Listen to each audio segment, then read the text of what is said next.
আমাদের সঙ্গে পাল্লা দিয়ে মিস্টার আওয়াল যে নতুন প্রোডাক্ট মার্কেটে এনেছিল তা আজ বাজারে চলছে না। তাই নাকি বাবা? তবে আর বলছি, কাল দিল্লি থেকে ফোন এসেছিল, আমি ওদের সোজা জানিয়ে দিয়েছি আমাদের জিনিস দেখে নেবেন, পছন্দ না হলে ফেরত দেবেন, কিন্তু দাম 1 পয়সা কম হবে না। তুমি ঠিক কথাই বলেছো বাবা। আমি আজ গুয়াহাটি ক্লায়েন্টকে এই কথাগুলোই বলবো। দাও, আমায় টাকা দাও। আমি যদি নিজে গুয়াহাটি যেতে পারতাম তাহলে খুব ভালো হতো, কিন্তু আজ আমার দিগন্তের আশীর্বাদ, তাই ওই আশীর্বাদ নিয়ে তুমি থাকো বাবা, আমি যাচ্ছি। কারণ আমার কাছে আগে ব্যবসা, তারপর সব কিছু। ভগবান তোমার মঙ্গল করুক। হ্যাঁ, এই নে দেখা, সাবধানে যাবি। ঠিক আছে বাবা, আমি তাহলে আসি। পেমেন্ট ঠিকঠাক বুঝে নিবি। Okay dad. সীমান্তটা ঠিক হয়েছে আমার মতো, ব্যবসা ছাড়া কিছুই বোঝে না, তাই সীমান্তকে নিয়ে আমার কোনো চিন্তা নেই। যত চিন্তা আমার বড় ছেলে দিগন্তকে নিয়ে। তুমি আবার আমার দিগন্তের জন্য চিন্তা করছো কেন? তোমার চিন্তা তো টাকা, তোমার চিন্তা তো ব্যবসা, তোমার চিন্তা। সাবিত্রী, দয়া করে তুমি চুপ করবে। বলি কেন চুপ করবে? বলি কেন চুপ করবো শুনি? তোমার যেমন কোনো কাণ্ড জ্ঞান বলতে কিছু নেই, তেমনি তোমার ছোট ছেলে সীমান্তরও কোনো কাণ্ড জ্ঞান নেই। আমার কাণ্ড জ্ঞান নেই? না, কাণ্ড জ্ঞান নেই। কাণ্ড জ্ঞান থাকলে বড় ছেলে দিগন্তের আশীর্বাদের দিনে ঘরে বসে টাকা গুনতে বসতে না, আর ওই সীমান্তকে ব্যবসার কাজে গুয়াহাটি পাঠাতে পারতে না। সীমান্ত আমি টাকা গুনতে বসছি? বুঝলে সাবিত্রী, এবারে ব্যবসায় আমাদের দারুণ লাভ হবে। কয়েক মাসের মধ্যে। চুপ কর, চুপ কর। ওই নিমন্ত্রিত ভদ্র মহিলার কি বলছেন একটু শুনি। কি বলছেন দিদি ভাই? হ্যাঁ হ্যাঁ, আজ আমার বড় ছেলে দিগন্তের আশীর্বাদ। হ্যাঁ, বিয়েটা কখন হবে? 1 বছর পরে। এই যে নিমন্ত্রিত ভদ্রলোকেরা কে কি বলছেন শোনো। হ্যাঁ মিস্টার সেন, আমার বাবার বন্ধুর নাতনি নিভিয়ার সঙ্গে আমার বড় ছেলে দিগন্তের বিয়ে হবে। হ্যাঁ হ্যাঁ, নিভিয়াকে তো চিনবেই, আর নিভিয়ার মতো অলরাউন্ডার মেয়েকে এ পাড়ার সবাই চেনে। কি বলছেন মাসিমা? হ্যাঁ হ্যাঁ, আপনি ঠিক বলেছেন। জি, নিভিয়াকে আমার শ্বশুর মশাই ছোটবেলা থেকে নিজের কাছে রেখে কোলে পিঠে করে বড় করে তুলেছে। নিভিয়া? না না না, নিভিয়ার বাবা মা কেউ বেঁচে নেই। হ্যাঁ ভাই, নিভিয়ার বাবা মা পাহাড়ে বেড়াতে গিয়ে খাদে পড়ে গিয়ে ওরা মারা যান। হ্যাঁ হ্যাঁ ব্যানার্জি বাবু, নিভিয়া তখন 8 বছরের মেয়ে। হ্যাঁ হ্যাঁ ভাই, আমার শ্বশুর মশাই ওনাদের সঙ্গে বেড়াতে গিয়েছিলেন, তাই সেই 8 বছরের নিভিয়াকে নিয়ে এসে আমার স্ত্রী ওই সাবিত্রীর হাতে তুলে দিয়েছিল। সেই নিভিয়ার সঙ্গে আমার নাতি দিগন্তের বিয়ে উপলক্ষে রাজা আশীর্বাদ দিতে। বাবা, কিন্তু আজ যদি আমার বন্ধুর ছেলের বউ অর্থাৎ নিভিয়ার বাবা মা বেঁচে থাকে। বাবা চুপ করুন বাবা, চুপ করুন। আপনি কাঁদতে দেখলে নিভিয়া যে কষ্ট পাবে। ঠিক ঠিক বলেছিস পুলকে, নিভিয়া একাই বাড়িটাকে মাত করে রেখেছে। এই নাচছে, এই গাইছে, কাজেই আজকের দিনে তার বাবা মায়ের কথা না তুলে আনন্দ করাই ভালো। হ্যাঁ বাবা, আপনি ঠিকই বলেছেন, আজ তো আপনার আনন্দ করারই দিন। বৌমা, হ্যাঁ বাবা। অতীতের বেদনাকে ভুলে আজ শুধু আনন্দের বন্যায় ভাসিয়ে দিন বাবা, আনন্দের বন্যায় ভাসিয়ে দিন। ভাসিয়ে? আচ্ছা বৌমা, তুমি কি বলতে পারো এই জলের পর যে জিনিসগুলো ভাসে, সেই জিনিসগুলো ভাসে কেন? আগে এই যে পৃথিবীটা মহাশূন্যে ভাসছে, কেন ভাসছে? আগে অত সব বিজ্ঞানীর কথা। আরে তুমি কি মনে করেছো যে দর্শন ছাড়া বিজ্ঞানের কোন অস্তিত্ব আছে? বাবা, তোমাদের জেনে রাখা উচিত, আধুনিক বিজ্ঞান, আধুনিক দর্শন এই বিজ্ঞানের জনক। মনুর কথা ভাবো, মনু। আরে মনুর কথা ভাবো। আরে মনুকে চেনো না? মনু থেকেই তো মানুষের জন্ম। মনু হচ্ছে সূর্যের পুত্র, আর সূর্য হচ্ছে তেজ। বাবা, আমি বলছিলাম কি, না না, বলার কথা না, বলার কথা নয়, এসব শোনার কথা, শেখার কথা। তোমরা সব এই যুগের ছাত্র ছাত্রীরা স্কুল কলেজে গিয়ে শুধু আড্ডা মারো, শিক্ষকদের কথা শুনতেও চাও না আর বুঝতেও চাও না। দাদু দাদু, ও তোমার ছাত্র নয়, ছাত্রী নয়, ও আমার মা। হ্যাঁ? হ্যাঁ, বৌমা। বাবা আজ তো তোমার আশীর্বাদের দিন। এই, কি হলো? এই, তোমরা হাসছো কেন? বাবা, আজ আমার আশীর্বাদের দিন নয়, আজকে আশীর্বাদের দিন হচ্ছে আপনার নাতি ওই দিগন্তের।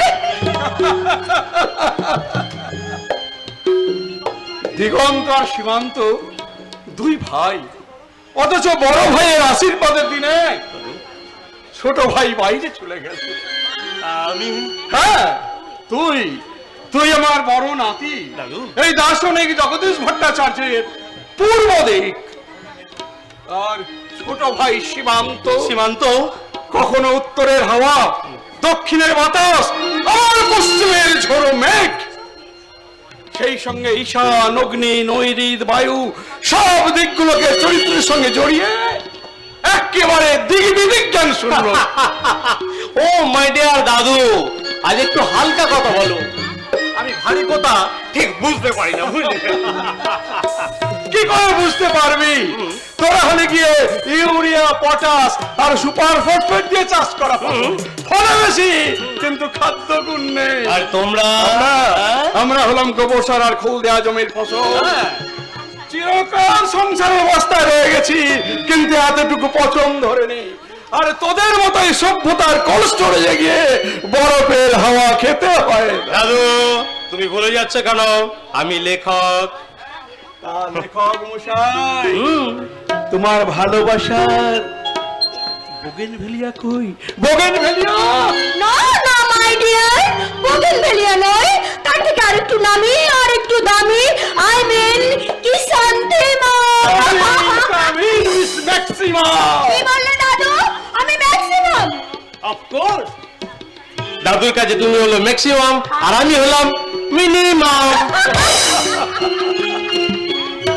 দাদু, এই শালা, এই শালে দাদু, যা করবার করে নে। আমি এখন deaf and dumb। আপনাদের হাসির শেয়ার মার্কেট থেকে আমি কিছু শেয়ার কিনতে চাই। শেয়ার মার্কেটের সম্রাট হর্ষদ মেয়াদের কাছে দরখাস্ত করেছিস সালা শুভেন্দু ডাক্তার? না দাদু, সেই দরখাস্তটা আমি তোমার কাছে করবো বলে গ্রাম থেকে ছুটে এলাম, কারণ এই দৃশ্যে আসল হিরো তো তুমি। হিরো? হ্যাঁ, আমি? ইয়েস।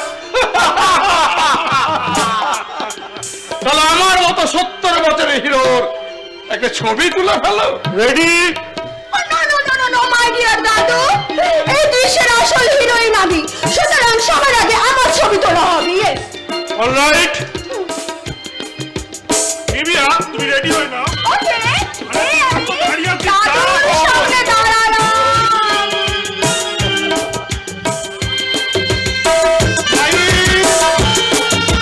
ওকে।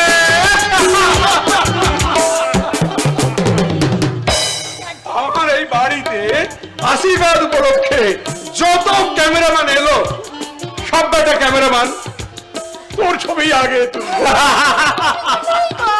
পুরুষ বলে আমি কোনো চান্সই পেলাম না। এই যে এই যে এই যে বলি মাস্টার দিদিমণি নেই বোঝে বুঝি কর্তব্যের ক্লাসে এত কোলাহল। Roll number 1, a present madam. Sit down. Roll number 2, present. আশীর্বাদের জায়গায় সিট ডাউন। রোল নাম্বার 3, আমি দিগন্তের পাশে সিট ডাউন। রোল নাম্বার 4, আমার উপর তোমার যত জোর কাকিমা। হবেই তো রে শুভেন্দু, তুই দিগন্তের বন্ধু হলে কি হবে? তুই যে আমার আর একটা ছেলে। আরে কি কাকিমা! বলছিস? আশীর্বাদটা কখন হবে? লগ্ন পেরে গেলে। তুমি এতক্ষণ কি করছিলে? বলি তুমি এতক্ষণ কি করছিলে? ঘরে বসে বসে কি টাকা গুনছিলে? টাকা? না মানে লাস্ট বেঞ্চে বসো, বেঞ্চের উপর পা তুলে। বাবা, বাবা আপনি ওদের প্রথম আশীর্বাদ করুন। না না বলবো না, তা হয় না। আগে আগে তো মায়ের আশীর্বাদ, বাবা মাকেই প্রথম আশীর্বাদ করতে হয়। তাহলে আমি আপনাকে প্রণাম করে শুভ কাজ শুরু করছি বাবা। ঠিক আছে, ঠিক আছে।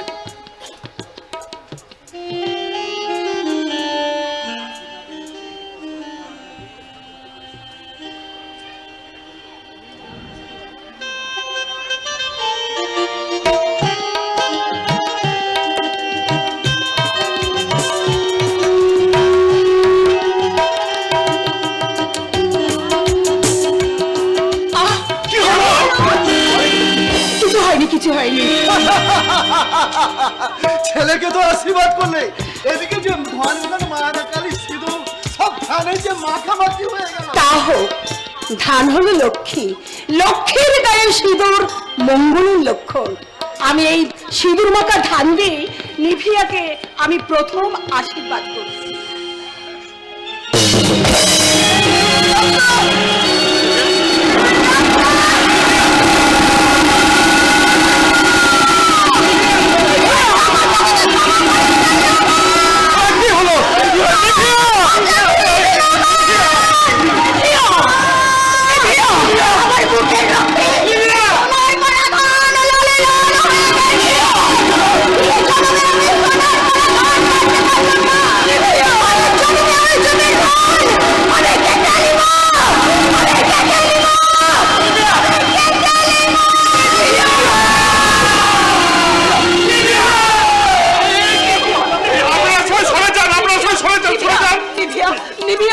যে কারণই হোক, নিবি অসুস্থ হয়ে পড়েছে।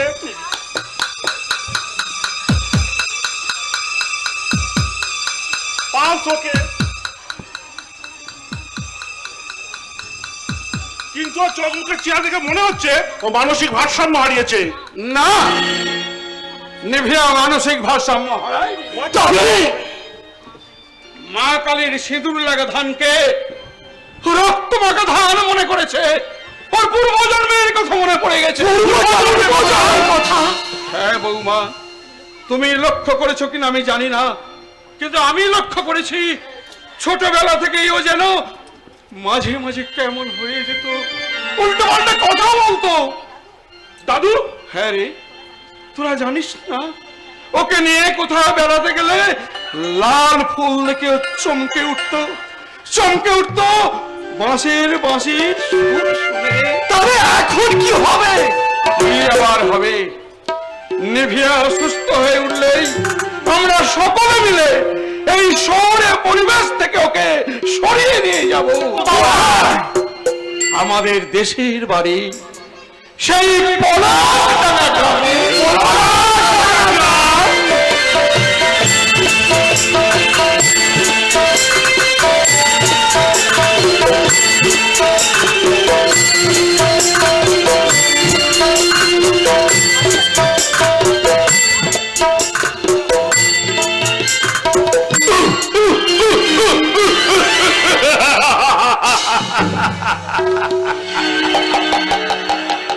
পলাশডাঙ্গা গায়ে আমি এখন মকুটহীন সম্রাট হরের সামন্ত।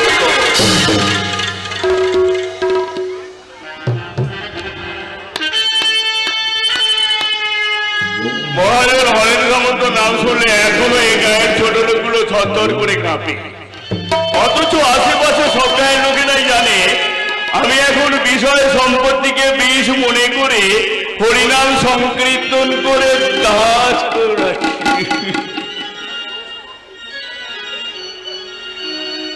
দূর শালা, দাঁতের ফাঁক থেকে মুরগির মাংসের ছিবড়েটা বেরোচ্ছে।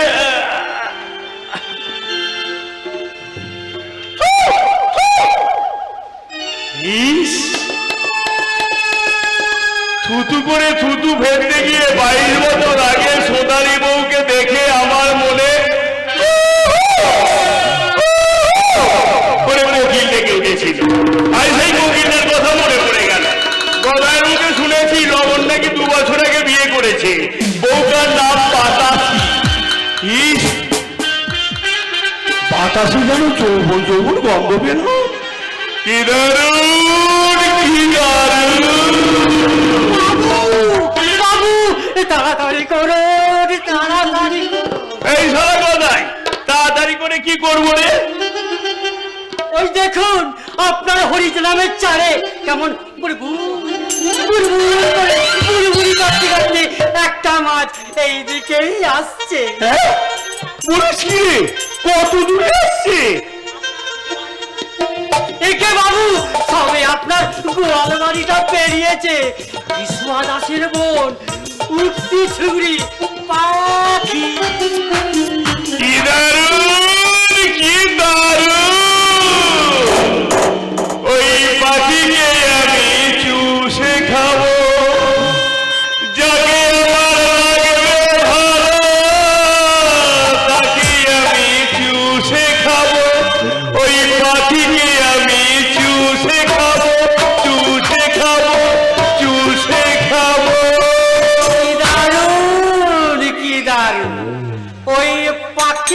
আমি চুষে খাবো পাখিকে আমি চুষে খাবো পাখি আমার রাখতে ভালো তাকে আমি চুষে খাবো পাখিকে আমি চুষে খাবো পাখিকে আমি চুষে খাবো এই শালা গদাই, কে বাবু তুই চুষে খাবি কি রে? খাবো তো আমি। বাবু চুষে খাবে গো আমি চুষে খাবো তো। আমি চুষে খাবো গো। আমি খাবো তুমি আগে চুষে খাবে গো আমি চুষে খাবো গো। আমি খাবো তুমি আগে চুষে খাবে গো আমি চুষে খাবো গো। আমি চুষে খাবো গো।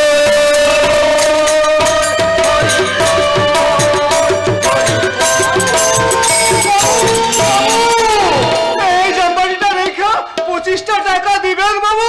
কি রে তুই?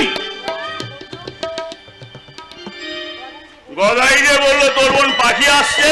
আগে হ্যাঁ বাবু আসছিল তো এই বিষয়ে বলি তোর বোন পাখি আস্তা থেকে হলুদ করে ঘুরে গেল নাকি আগে বাবু, বক্তার বিজয় অসুখ উল্টো আসছিল, কিন্তু যদি দেরি হয় তাই ওকে বাড়ি যেতে বলে আমি নিজে এলুম বাবু। আমি নিজেই এলুম বাবু। সারা খরচর কথা না। এই জামবাড়িটা এইখানে রেখে ওইখানে বস।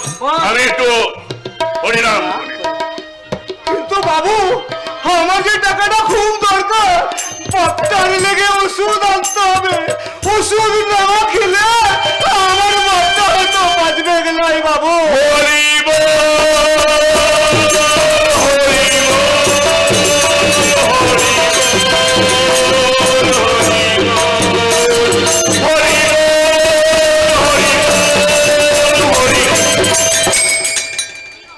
দেখো তাই ওকে 25টা টাকা দিয়ে দে। হরি বল হরি বল এই বিষয়ে আয় বাবা আয় আয়, হাতটা পাত বাবা হাতটা পাত এই ধর, এই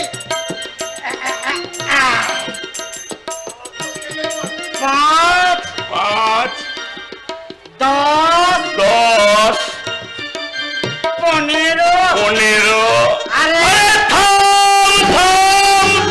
কেন বাবু কেন? গতকাল পুরো মজুরি মিটিয়ে নিয়ে বিকেলে কাজে আসেনি, তার জন্য 10 টাকা কেটে নিলাম।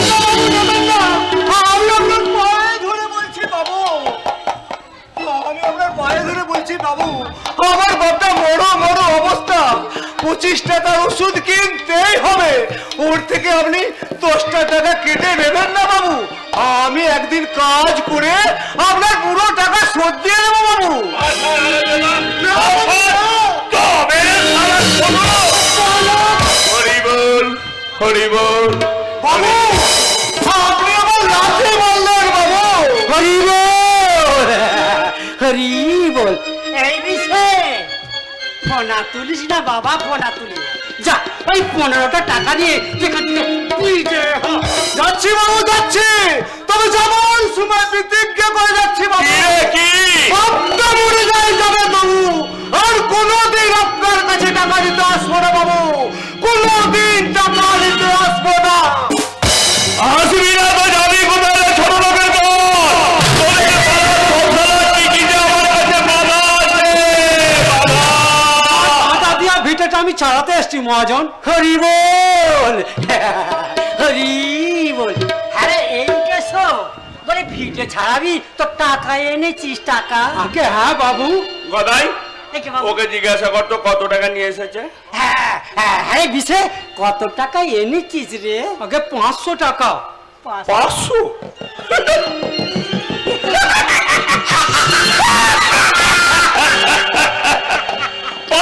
টাকা নিয়ে এসেছি ভিটে ছাড়াবি বলে? আগামী মাসের সুদটা তো আমি মিটিয়ে দিয়েছি বাবু। আর সুদ তো মিটিয়ে দিয়েছিস, কিন্তু সুদের সুদ। হরি বল হরি বল যাকে বলে ওই বাবু, আমি তো আপনার বাড়ি বাঁধা কিসের? সেই জন্যই তো তোকে আমি শুধু হাতে টাকা দিয়েছিলাম রে কেশো। এখন সুদের সুদ মিটিয়ে দিয়ে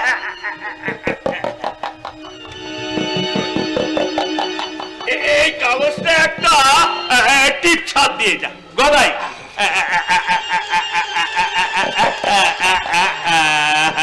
হরি বল, হরি বল। এই আয় রে কেশো, এদিকে আয়, এদিকে আয় বাবা, এদিকে আয়। আর তোর বুড়ো আঙুলটা দে তো বাবা, বুড়ো আঙুলটা দে। এই দে রে বাবা, বুড়ো আঙুলটা দে না। টাক, টাক, কালি যাবেন তোমরা। এই।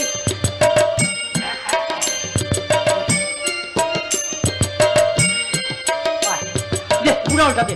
আরে ওইটা দে না। এই। আর তুই বাবা এখানটা নয়, এখানটা দে না।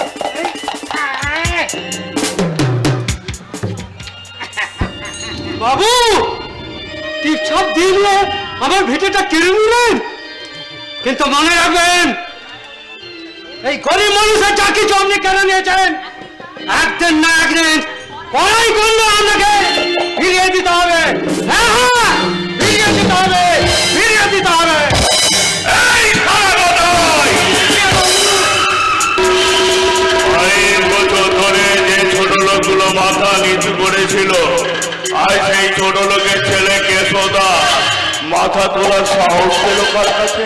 হরি বল, হরি বল। আগে বাবু, আপনার ছেলে বরেন বাবু। বরেনের কাছে?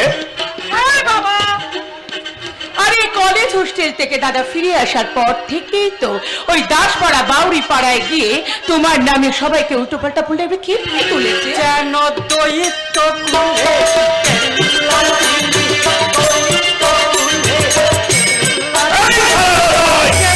নাম বাবা, থামা তোর খঞ্জনি, এখন তুই যা, আর যাওয়ার সময় নিয়ে যাই জাম্মাটিটা।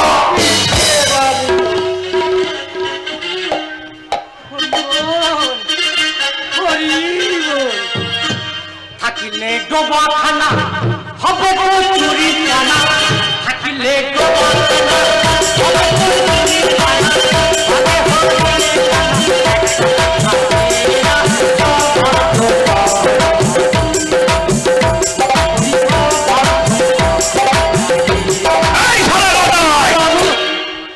স্বভাব তো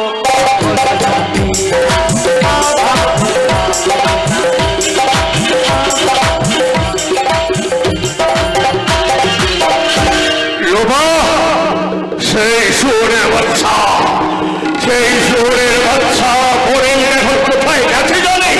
আরে তার ছোটবেলাকার বন্ধু দিগন্ত ভট্টাচার্যের সাথে দেখা করতে গেছে বাবা। দিগন্ত ভট্টাচার্য? হ্যাঁ, আরে ওই যে তোমার বন্ধু পুলকেশ কাকার বড় ছেলে। তার মানে? আরে আমি তোমাকে আসল কথাটাই তো বলতে ভুলে গেছি বাবা। কি ভুলে গেছি বলো মা? দোল বলে সবাই চলে এসেছি, আর ওই পাগলা প্রফেসর জগদীশ ভট্টাচার্য। জগদীশ ভট্টাচার্য, জগদীশ ভট্টাচার্য আমার ছিল শত্রু। 22 বছর আগে গাঁ থেকে চলে গিয়েছিল, আমি শান্তিতে ছিলাম, বেশ হরিনাম সংকীর্তন করে মাঝে মাঝে মৎস্য করে দিন কাটাচ্ছিলাম। আচ্ছা লোপা, ওরা কেন গায়ে এসেছে জানিস? আরে আমি কি করে জানবো? আমি তো শীততলায় গিয়েছিলাম, আমি সেদিন ছিলাম জগদীশ ভট্টাচার্যের আরে নাচবো আশীর্বাদে দিন, হঠাৎ করে অসুস্থ হয়ে গেল, সেই জন্য গায়ে এসে একটু হাওয়া বদল করতে। তাই বুঝি? হ্যাঁ বাবা, হ্যাঁ। আর ওই গায়ে বছর ভর গায়ে ফিরেছে বলে গায়ে ছোট লোকগুলোর কি আনন্দ, কি আনন্দ। কি দারুণ, কি দারুণ। তার মানে কতদিন পরে আমার বন্ধু লোকেশের সঙ্গে দেখা হবে, যেমন কৃষ্ণের সঙ্গে দেখা হয়েছিল বন্ধু সুদামা। কি সভা সভা। আমি বুঝেছি বাবা, বুঝেছি। কি বুঝেছি? যখন হয় তোমার হরবুদ্ধির অভাব, তখনই তোমার বেড়ে যায় মর্কা মারা অহিংসার পথ। কি গো বাবা, আমাকে জবাব দাও, জবাব।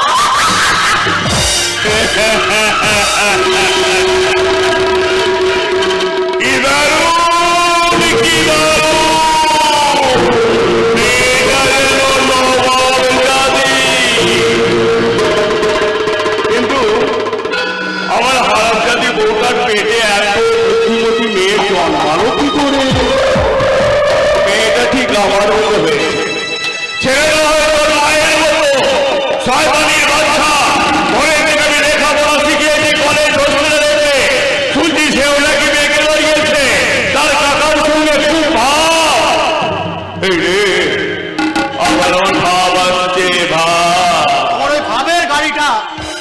কিলোমিটার স্পিডে আসছে যদি বলে দাও বাবা, তাহলে আমি আমার ওই নাট্যকার বন্ধু দিগন্তকে দিয়ে তোমার অরিজিনাল স্বভাবটা আমি লিখিয়ে নেব। তবে শোন, তোর নাট্যকার বন্ধুকে বলবি আমার বাবা হরেন সামন্ত জীবনে কিছুই পায়নি, সে কতদিন মাছ মাংস খায়নি, সারা জীবনে কখনো কোনোদিন কারো পানে বাঁকা চোখে যায়নি।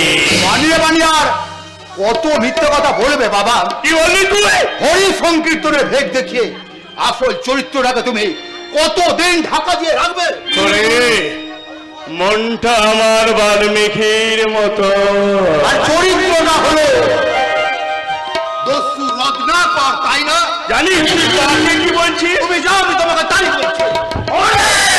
নিজেকে হরেন সামন্তর ছেলে বলে পরিচয় দিতে আমার লজ্জা করে বাবা, লজ্জা। আমি সারা জীবন লোক ঠকিয়ে ধাপ্পা দিয়ে জাল জোট চুরি করে তুমি অনেক সম্পত্তি করেছো। ব্যাংকে জমানো আছে তোমার নামে লক্ষ লক্ষ টাকা। হ্যাঁ, তোমার চলার পথটা বাঁকা। তুমি এখন হরিনাম করলে কি হবে? এই পোলাপ টাকা মানুষের মনে আঁকা হয়েছে তোমার আসল চরিত্র। তবে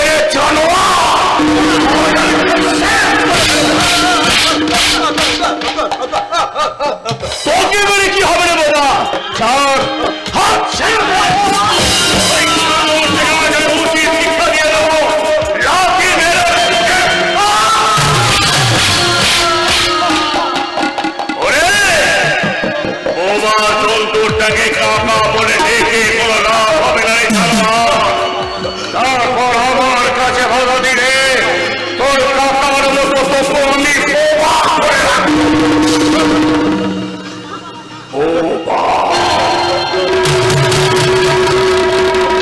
বাবা না, তা তুমি আর পারবে না। জোর করে জুলুম করে অত্যাচারের ভয় দেখিয়ে প্রতিবাদকে তুমি বোমা করে দিতে পারবে না।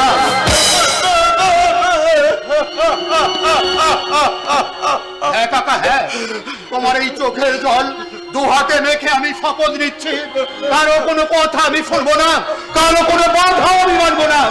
তোমার এই চোখের জলে অপমানের প্রতিশোধ আমি নেবই নেব কাকা, আমি নেবই নেব। বলে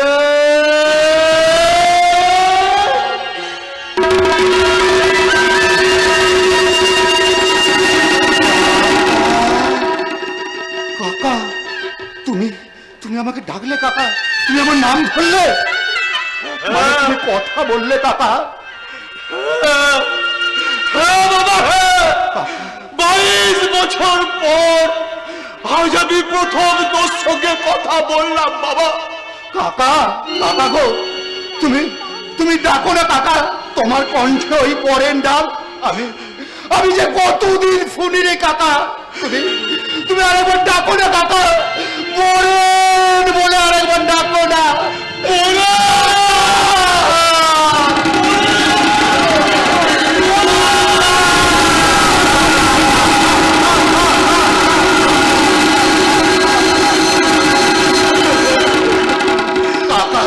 কাকা গো, এতদিন তাহলে তুমি তোর বাবার অত্যাচারের ভয়ে তোর জন্য আর এই নিজেকে বাঁচিয়ে রাখার জন্য আমি 22 বছর ধরে বোবা সেজেছিলাম। তুমি যখন দেখলাম তুই বড় হয়েছিস, তোর বুকের মধ্যে মাথা তুলে দাঁড়িয়েছে আমার সারাটা জীবনের প্রতিবাদ, আমি তখন কথা বললাম রে বাবা 22 বছর পর। কিন্তু কাকা, খুব সাবধান, এ কথা কাউকে বলবি না। বলবো না কাকা, কাউকে বলবো না। সময় হলে আমি এই সকলের সামনে দাঁড়িয়ে কথা বলবো 22 বছর ধরে জমি রাখা তোর বাবার চরিত্রের কথা আর তার অত্যাচারের কাহিনী। কাকা, তখন তখন তুই থাকবি তোর এই কাকার সামনে মুখ টান করে আর মাথাটা উঁচু করে থাকবো কাকা, থাকবো। তার আগে পর্যন্ত আমি যেমন বোবা হয়ে আছি আজও তেমনি বোবা হয়ে থাকবো। বোবা বোবা বোবা। এই ধরেন, আরে গেলি কোথায় তুই? 22 বছর পর তোর সঙ্গে আবার আরে কাকু আসুন। তুমি কি হরেনের ছেলে? হ্যাঁ কাকু, বাহ বাহ, কত বড় হয়ে গেছো তুমি। কিন্তু উনি, উনি আমার কাকা। তার মানে নগেন্দ্র। এই কি ব্যাপার, কতদিন পর তোমার সঙ্গে আমার দেখা হলো আর তুমি কিনা চুপ করে আছো? কি হলো ভাই, কথা বলো, কথা বলো। কাকা, আমার কাকা কথা বলতে পারে না। তার মানে আমার কাকা বর্তমানে বর্তমানে বোবা।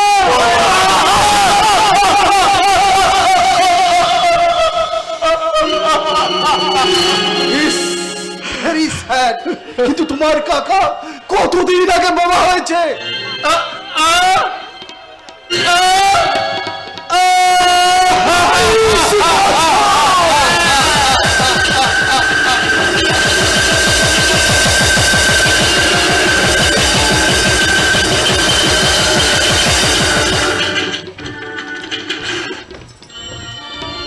বলিস কি শুভেন্দু, নগেন সামন্ত 22 বছর আগে বোবা হয়ে গেছে? হ্যাঁ কাকিমা, বর্ণের মুখে তাই তো শুনলাম। কিন্তু এই কথাটা তো আমরা কেউ জানি না। কি করে জানবে কাকিমা? কোথায় পলাশটাকা গাঁ আর কোথায় তোমাদের শহরের বাড়ি, যাকে বলে এই স্বর্গ আর নরকের তফাৎ? তার মানে গ্রামকে তুই নরক বলছিস? কেন বলবো না কাকিমা, স্বাধীনতার 48 বছর পরেও গ্রাম যে অন্ধকারে ছিল সেই অন্ধকারই পড়ে আছে। দিগন্ত, শুধু ভোট নেওয়ার সময় নেতারা গ্রামে আসেন, আর ভোট মিটে গেলে সেই অন্ধকারে পড়ে থাকা মানুষগুলো সামনে আসার তারা সময় পান না। কারণ রাইটার্স বিল্ডিং এর শীততাপ নিয়ন্ত্রিত ঘরে বসে তারা শুধু এই শহর সাজাবার কাজেই ব্যস্ত থাকে। ঠিক বলেছিস, তুই ঠিক বলেছিস। তোদের দাদুও বলেন, জানো বৌমা, রাজনৈতিক নেতাদের কাছে 38,067টি গ্রাম যেন মৃত্যু পথযাত্রিনী বুড়ি বিধবা মা। অথচ সেই গ্রাম জননীকে নিগড়ে নিঃশেষ করে চুষে খেয়ে স্বাধীনতার ডিস্কো ড্যান্স করছে 195টা শহর। তবু আমি বলবো, এই গ্রামকে নরক বানানোর জন্য আফল্লাই হচ্ছে আমার বাবা বরেন সামন্তর মতো শয়তানের দল। বলেন, হ্যাঁ কাকিমা, কেমন আছেন কাকিমা? অনেকদিন আপনার গ্রামে আসেননি, তাই এই গ্রামে গরিব মানুষের ওপর আমার বাবার অত্যাচারের কথা আপনারা জানেন না। হরেন ঠাকুরপো এতখানি খারাপ হয়ে গেছে? তিনি যে কত খারাপ লোক তা গ্রামের এই গরিব মানুষগুলোকে জিজ্ঞাসা করলি আপনি জানতে পারবেন কাকিমা। এই মাটি করেছে, এই তোর কাকা যে হরেন ঠাকুরপোর সঙ্গে আবার দেখা করতে গেছে। What? ফিরে এলে তাকে আমি সাবধান করে দেব। হ্যাঁ কাকিমা, কাকা বাবু ফিরে এলে তাকে বলে দেবেন তিনি যেন আমার বাবার সাথে বেশি মেলামেশা না করে। আরে শুভেন্দু, হ্যাঁ? তুমি কিন্তু দেরি করো না ভাই, তাড়াতাড়ি এসো। কোথায় যাবে শুভেন্দু? এই গ্রামে বিশু দাসের বাড়ি। দাসপাড়ায়? হ্যাঁ কাকিমা, বয়না মুখে শুনলাম বিশুর বাবা নাকি খুব অসুস্থ হয়ে পড়েছে। মৃত্যুর সঙ্গে লড়াই করছে কাকিমা, মৃত্যুর সঙ্গে লড়াই করছে। বিশু এক জামবাড়িটা আমার বাবার কাছে বাধা দিয়ে। কি বলছো কি বলেন? সে অনেক কথা কাকিমা, পরে বলবো। আরে শুভেন্দু, হ্যাঁ, বলেন। তুমি কিন্তু দেরি করো না। আমি জগদীশ দাদুকে খবরটা দিয়ে বিশুর বাড়ি যাবার আগে তুমি কিন্তু পৌঁছে যেও, তাড়াতাড়ি চলে এসো। আমি তাহলে রুগীটাকে দেখে আসি কাকিমা। যা বাবা যা, মানুষটা যাতে তাড়াতাড়ি সুস্থ হয়ে ওঠে তুই সেই ব্যবস্থা কর বাবা। হ্যাঁ রে, নিভিয়াকে নিয়ে আর আমাদের কোনো দুশ্চিন্তা নেই তো? আজ তাকে কেমন দেখলি? খুব ভালো কাকিমা, ভীষণ ভালো। আজ আর নিবিয়াকে দেখে মনে হবে না এই মেয়েটাই সেই আশীর্বাদের দিন বাড়ির সবাইকে ভয়ঙ্কর দুশ্চিন্তায় ফেলে দিয়েছিল। ও বাবা, সে একটা দিন গেছে বটে। আমার তো ওই, বাবার মুখে পূর্বজন্মের কথা শুনে আমি তো আরো দুশ্চিন্তায় পড়েছিলাম। কাকিমা, নিভিয়াকে গ্রামের বাড়িতে নিয়ে এসে দাদুর কথা যে মিথ্যা সেটা মিথ্যে প্রমাণিত হলো তো? আমি তো তখনই বলেছিলাম নিভিয়া শুধু সাময়িকভাবে মানসিক ভারসাম্য হারিয়েছে, এছাড়া অন্য কিছু নয় কাকিমা, অন্য কিছু নয়।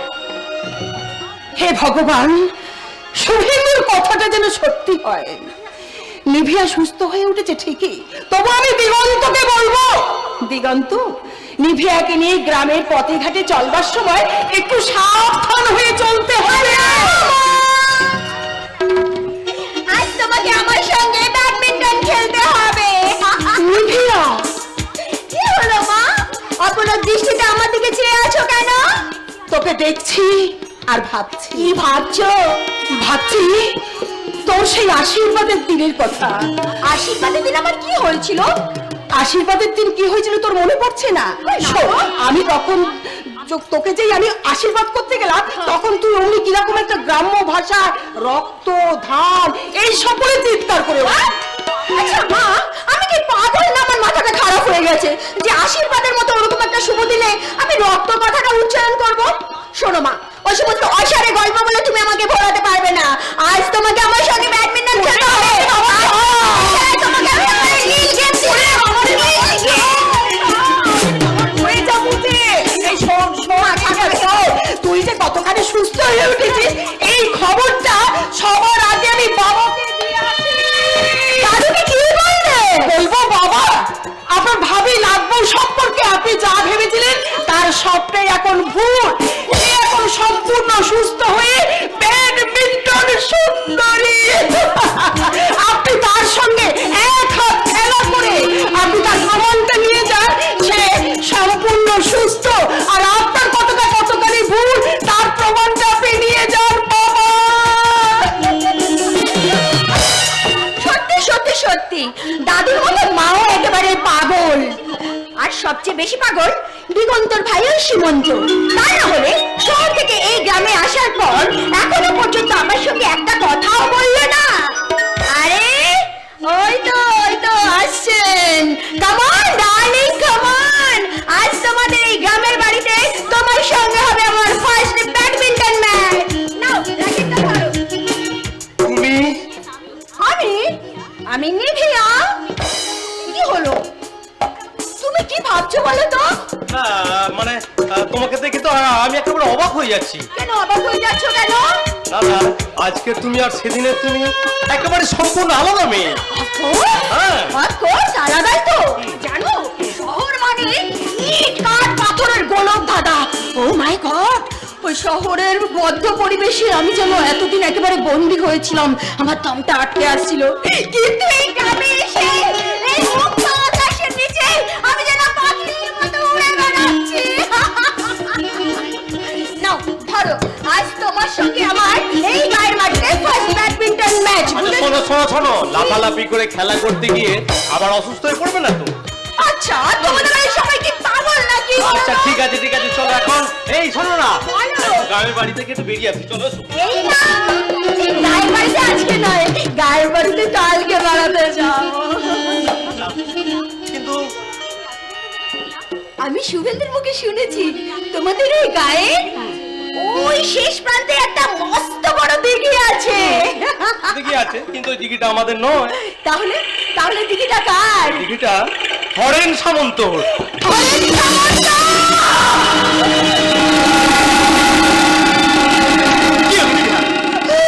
হরেন সামন্ত, হরেন সামন্ত, ওর নামটা যেন আমার কত আগে থেকে শোনা।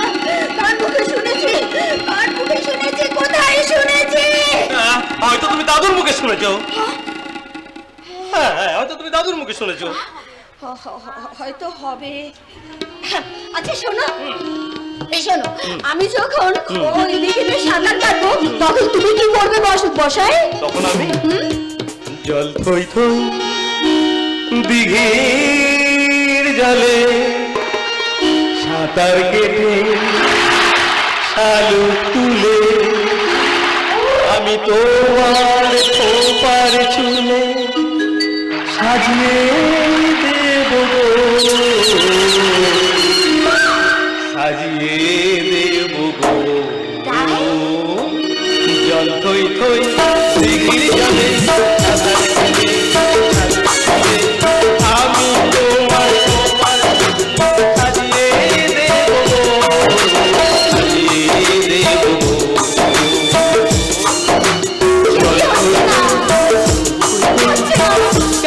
কেন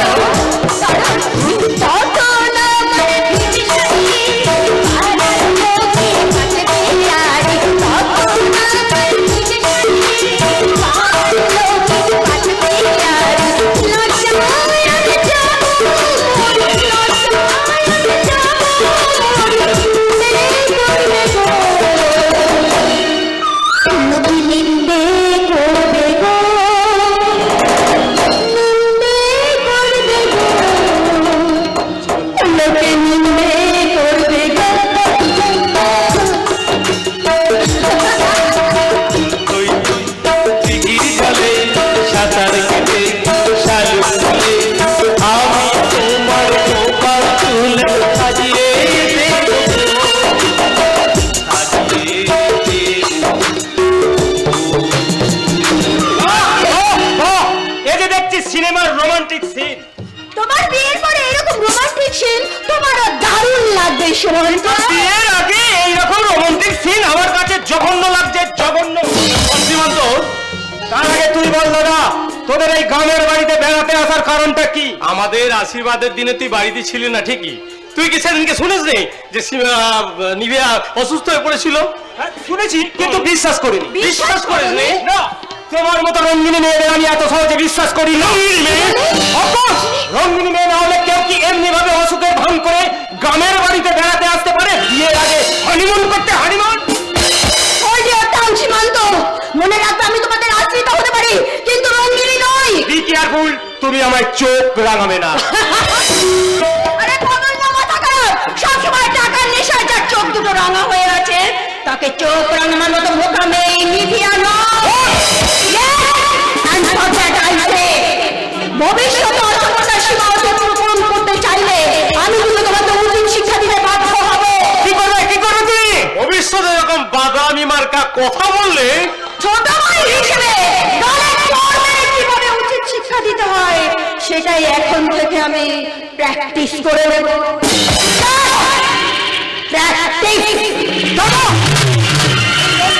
এই অপমান কিন্তু আমি নীরবে সহ্য করব না। এই অপমান সহ্য করতে না পারিস, নিবেকে সম্মান দেওয়ার চেষ্টা করবি। সম্মান দেব এই অভিনেত্রীকে। কি বললি? নিভিয়া অভিনেত্রী? শুধু নিভিয়াই অভিনেত্রী নয়, নিভিয়ার সঙ্গে মিশে সুরেন্দুদার সঙ্গে বন্ধুত্ব করে তুইও হয়ে উঠেছিস একটা পাক্কা অভিনেতা।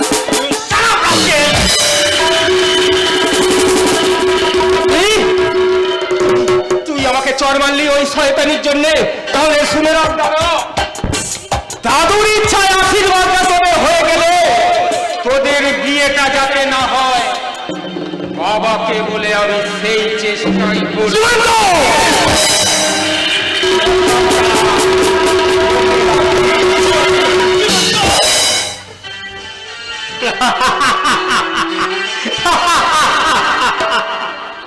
অনেক সংসারের মতো আমাদের সংসার কুরুক্ষেত্রে কৌরব পাণ্ডবের যুদ্ধ শুরু হয়ে গেল।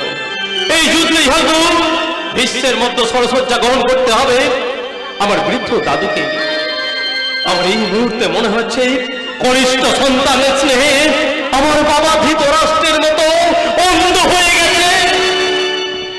তাই অসহায় আমার মা গান্ধারী জননীর মতো এসে বলবে, দিগন্ত, সীমান্তর সঙ্গে তুই কি ঝগড়া করেছিস? কই না তো মা। তাহলে তারা তো পরিবর্তন হলো কি করে? হয়তো সে তার জীবন ভূগোলের দাঘিও রেখা পেরিয়ে গেছে মা। সেই জন্যই মনে হয় তোর বাবা হিসাবের নিরক্ষরেখা ছুঁয়ে ফেলেছে। মা, মা তুমি এত বোঝো মা। বুঝতাম না যদি তোর দাদুর মতো শ্বশুর না পেতাম। মা, ওই আপন ভোলা মানুষটা দর্শনের কথা বলে বলে যেমন মানুষকে আকর্ষণ করেছেন, তেমনি ঘুরিয়ে দিয়েছেন সংসার নামক কুরুক্ষেত্রের ভয়ঙ্কর সুদর্শন চক্র। তাই তো আমার মাঝে মাঝে মনে হচ্ছে কিছু একটা চক্রান্তের দুর্গন্ধ আমি পাচ্ছি। ক্ষমার সৌগন্ধে সেই দুর্গন্ধকে তুমি দূর করে দাও। আমি তো মাই তো ক্ষমার প্রতিমা। দিগন্ত, মাগো, মাই তো মায়ের উপমা। মাগো, মা মানে খরচ আর সন্তান মানে জমা। মাগো, এই পৃথিবী বদলে গেলেও, সব রং রূপ রুশ পাল্টে গেলেও আমার মায়ের মমতা কখনো পাল্টে যাবে না গো মা।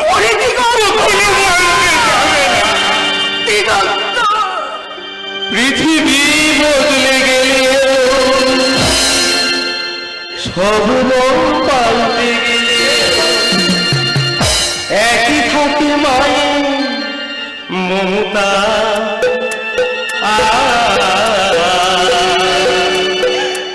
মাগো আমার মা, আমি তোমার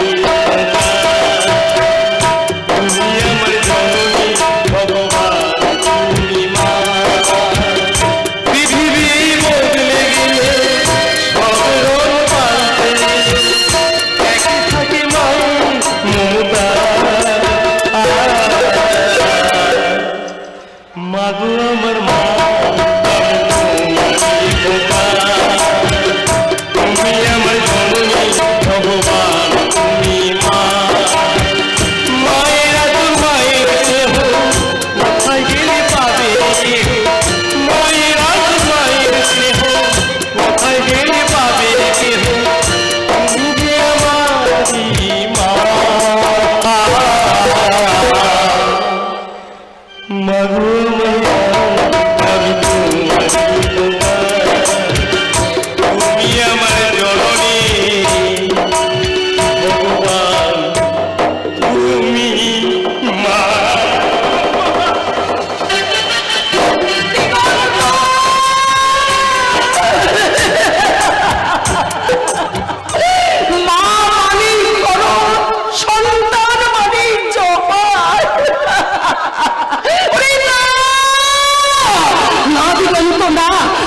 শুনতে হবে সাবিত্রী।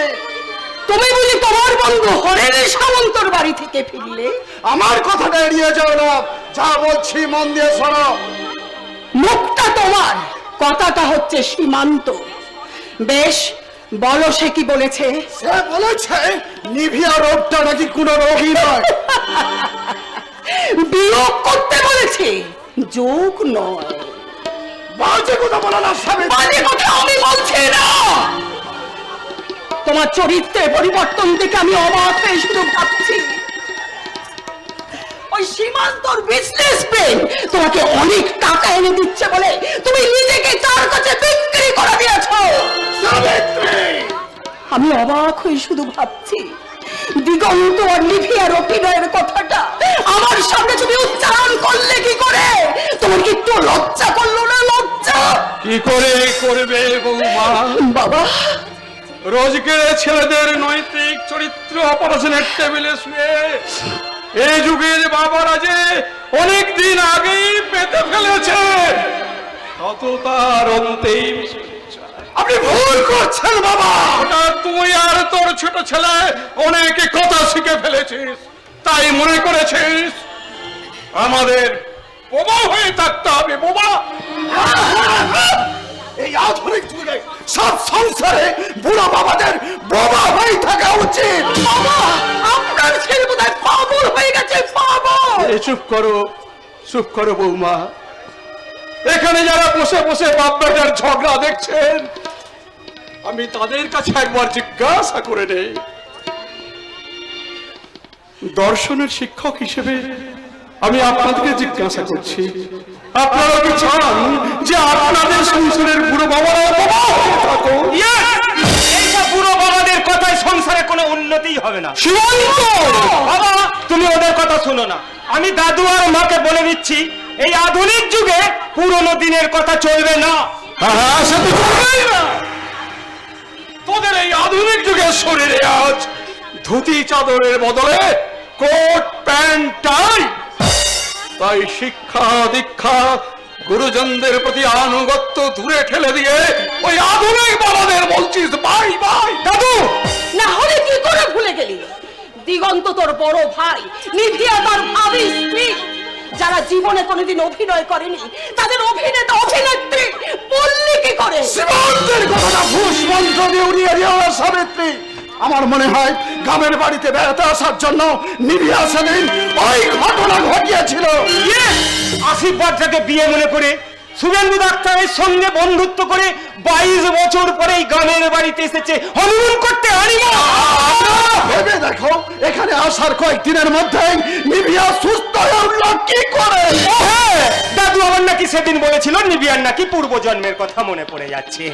এই বৈজ্ঞানিক যুগে পূর্বজন্মের কথা কি মনে করা যায়? ওরে হতভাগার দল, তোদের ভাবা রিসার্চ ল্যাবরেটরি থেকে জিজ্ঞাসা করে আয়, তোদের বিজ্ঞান প্রকৃতিকে কতখানি চিনেছে, অবিনশ্বর আত্মাকে কতখানি চিনেছে। আপনি জানেন না বাবা, ওদের বিজ্ঞান ভগবানকে পর্যন্ত কিনেছে। বাবা, এই প্রাচীরপন্থীদের সঙ্গে তর্ক করার মতো সময় আমার নেই। আমি কলকাতাতেই ফিরে চললাম। যাবার সময় দাদুকে প্রণাম করে যাবি না? তোর মা বাবাকে প্রণাম করবি না, নাকি তোদের আধুনিক যুগের বিজ্ঞান গুরুজনদের প্রণাম করতে মানা করে দিয়েছে? না মানে অত কষ্ট করে আর প্রণাম করতে হবে না। অনেক বড় হয়েছিস, অনেক টাকা ইনকাম করছিস, তাই যাবার সময় পরে 1403 সাল প্রণাম নিয়ে যা। এই 1336 সালে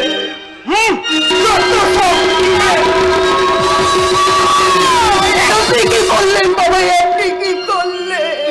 কিছু খুঁড়তে খুঁড়তে আপনি সাপ বার করে ফেললেন, কিন্তু মনে রাখবেন সবকিছুর একটা সীমা আছে। সীমা। বাবা, বাবা, ওর কথা আপনি বাদ দিন বাবা। আপনি সীমান্তকে ক্ষমা করে দিন। আমি আমি তার মা হয়ে আমি আপনার পায়ে ধরে সীমান্তকে আপনি ক্ষমা করে দিন বাবু, আপনি ক্ষমা করে দিন আমার সীমান্তকে, আপনি ক্ষমা সুন্দর এই মমতাময়ী মায়ের গর্ভে সীমান্তের মতো সন্তান জন্মালো কি করে? বিজ্ঞানকে জিজ্ঞাসা করলে বিজ্ঞান বলবে এসব জিনের ব্যাপার। কিন্তু আত্মা, আত্মা যে অবিনশ্বর, আত্মা যে মৃত্যু নয়, সে যে শাশ্বত সনাতন সত্য। গীতার সেই মহান মর্মবাণী, বাসাংসি জীর্ণানি যথা বিহায় নবানি গৃহ্ণাতি নরো পরাণি তথা শরীরানি বিহায় জীর্ণানি অন্যানি সংজ্ঞাতি নবানি দেহি। অর্থাৎ জীর্ণ বস্ত্র পরিত্যাগ করে মানুষ যেমন নতুন বস্ত্র পরিধান করে, ঠিক তেমনি আত্মাও জীর্ণ শরীর পরিত্যাগ করে নতুন শরীর পরিগ্রহ করে। আশীর্বাদের দিন, সেই ঘটনার সময় ওর কথা শুনে আমার মনে হয়েছে নিভিয়া গত জন্মে গ্রামের কোনো চাষি গুলো জন্মে নিয়েছিল। তাই তাই সেই মেয়েটার জীবনে কোন একটা রক্তাক্ত কাণ্ড ঘটে গিয়েছিল, কিন্তু সে কথা তো কাউকে বলা যাবে না। কি বলা যাবে না দাদু? কি কথা বলা যাবে না? এই নিভিয়া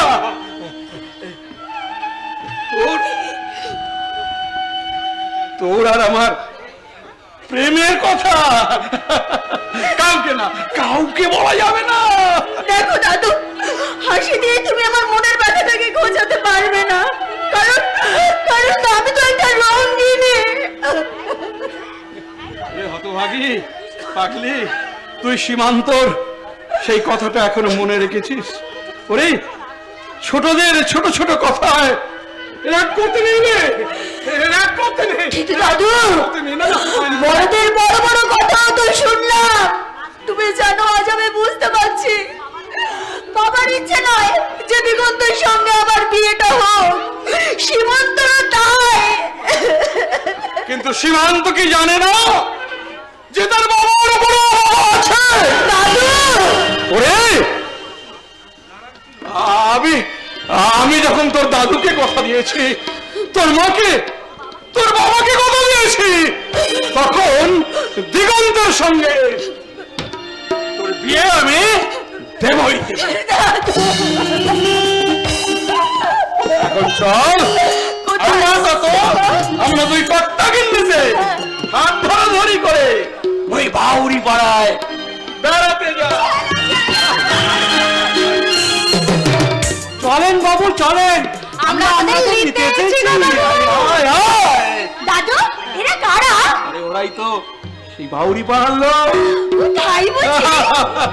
বাউরি পাড়ার লোক? হ্যাঁ গো মেম সাহেব, আমি বাউরি পাড়ার বউ, আর আজ আমাদের পাড়ায় মনসা পুজো বটে। আপনাদের সবাইকে যেতে হবে কিন্তু। হ্যাঁ যাবো যাবো, আমরা সবাই মিলে তোদের পাড়ায় মনসা পুজো দেখতে যাবো। নিভিয়া, হ্যাঁ দাদু। যতক্ষণ এদের সঙ্গে কথা বল, আমি আমার বৌমাকে এই নিমন্ত্রণের খবরটা দিয়ে আসি। ঠিক আছে।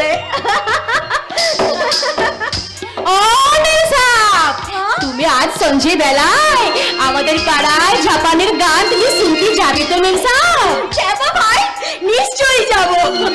হ্যাঁ দিদি, তুই মেন সাহেবের সঙ্গে কথা বল, আমি ছুটে গিয়ে আমাদের পাড়ায় সবাইকে ডেকে ডেকে বলি কর্তা বাবু দাদা বাবু তো আসবেই, সেই সঙ্গে মেন সাহেবও আমাদের বাউরি পাড়ায় জাপান গান শুনতে আসবে। জাপান গান। আচ্ছা, তোমার কতদিন আগে বিয়ে হয়েছে? আমার প্রথম বিয়ে হয়েছিল ভিন গায়ে, কিন্তু আমার প্রথম স্বামী মরে যাবার পর আমার আবার এই গায়ে বিয়ে হয়েছে মেম সাহেব। তার মানে তোমার স্বামীর আগের পক্ষে স্ত্রী মারা গিয়েছিল, তাই তো? হ্যাঁ মেম সাহেব, সেই বউটা মারা গেছে সেই 22 বছর আগে। 22 বছর আগে? আচ্ছা, তোমার স্বামী কি করে? তোমাকে ভালো টালোবাসে? কি করে ভালোবাসবে মেম সাহেব? মানুষটা যে একরো তার প্রথম পক্ষের বউটারে বলতেই পারে নাই। তাই তো সেই লাগিয়ে আমার মনে দুঃখের শেষটাই করলেন সব। আপনি বলেন না মেমসা, স্বামীর ভালোবাসা না পেলে কি কোনো মেয়ের মনে সুখ থাকে? কেঁদো না বাতাসে, কেঁদো না। আমি সন্ধ্যাবেলায় যখন তোমাদের পাড়ায় মনসার গান শুনতে যাব, তখন তুমি তোমার স্বামীর সঙ্গে আমার আলাপ করে দিও, আমি তাকে বুঝিয়ে বলবো। তাই বলেন গো মেমসা, তাই বলেন। আমার স্বামী যাতে তার মরা বউটারে বলেছে আমাকে ভালোবাসে, আপনি সেই ব্যবস্থাই করে দিন গো মেমসা, সেই ব্যবস্থাই করে দিন।